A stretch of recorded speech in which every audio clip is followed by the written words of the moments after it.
भाजपातील incoming वरून नाशिकमध्ये भाजप कार्यालयाबाहेर हाय व्होल्टेज ड्रामा पाहायला मिळाला।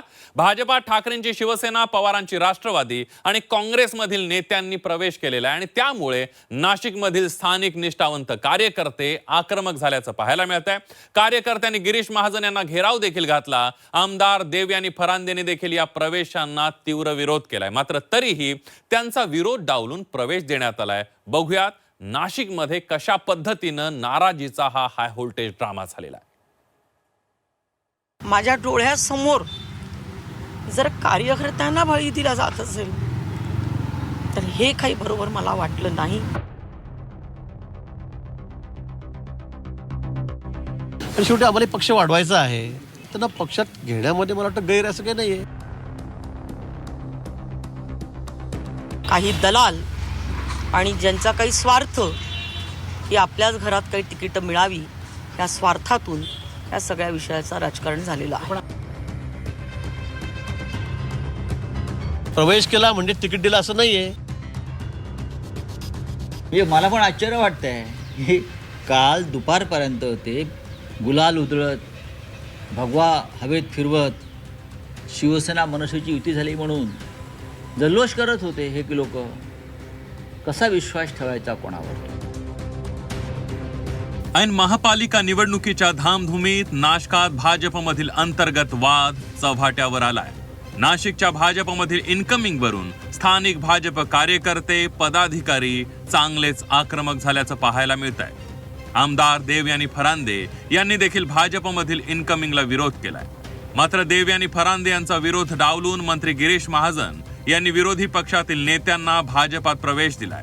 दरम्यान या पक्ष प्रवेशानंतर भाजपमधील कार्यकर्त्यांना डावललं जात असल्याचं म्हणत देवयानी फरांदे भावूक झाले।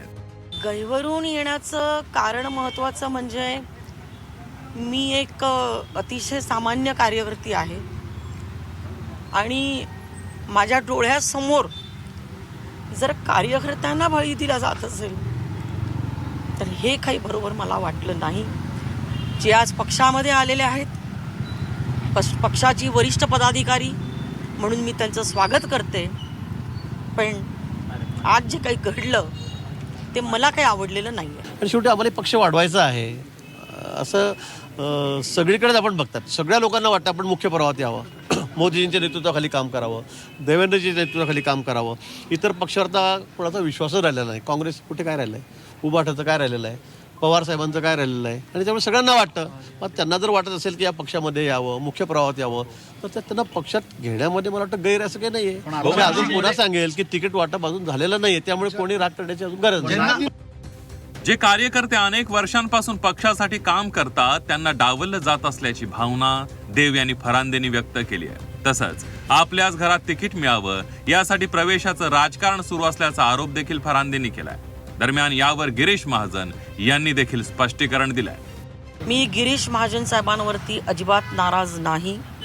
त्यांना चुकीच्या पद्धतीने ब्रीफ केलं गेलेलं आहे आणि काही दलाल आणि ज्यांचा काही स्वार्थ की आपल्याच घरात काही तिकीटं मिळावी या स्वार्थातून या सगळ्या विषयाचं राजकारण झालेलं आहे। थोडा वेळ असतो राग, पण मी त्यांना सांगितलं की अजून आपण कोणालाही तिकीट दिलेलं नाही।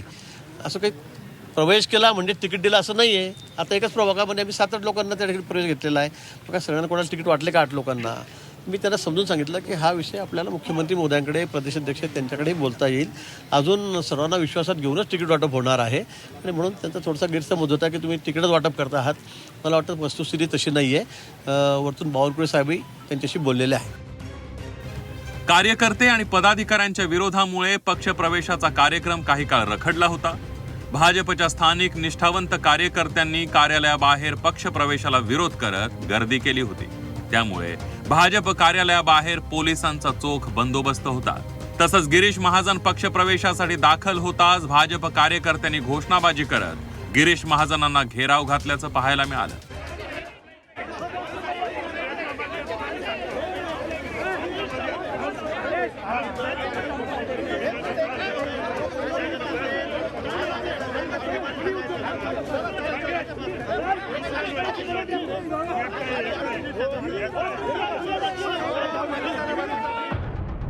नाशकात भाजपनं विरोधी पक्षाला मोठा धक्का दिलाय. काँग्रेस आणि ठाकरेंची शिवसेना मनसेमधील प्रमुख नेत्यांनी आपल्या पक्षाची साथ सोडत भाजपचं कमळ हाती घेतलंय. ठाकरेंच्या शिवसेनेचे माजी महापौर विनायक पांडे आणि यतीन वाघ भाजपमध्ये गेले, तर मनसेच्या दिनकर पाटील यांनी देखील राज ठाकरेंची साथ सोडली आहे. तर काँग्रेसचे शाहू खैरे आणि पवारांच्या राष्ट्रवादीच्या नितीन भोसलेंनी देखील पक्षाचा हात सोडत भाजपचं कमळ हाती घेतलंय.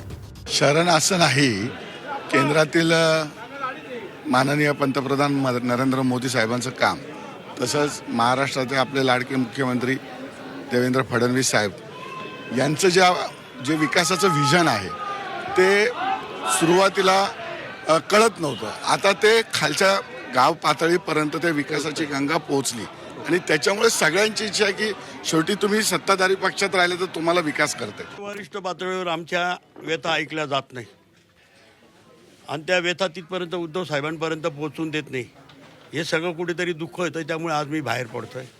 नेमकी कोण आहेत ज्यांच्यावरती तुम्ही नाराज आहात? वरचे मधले नेते ते तिथपर्यंत पोहोचून देत नाही, म्हणून त्यामुळे मी बाहेर पडतोय.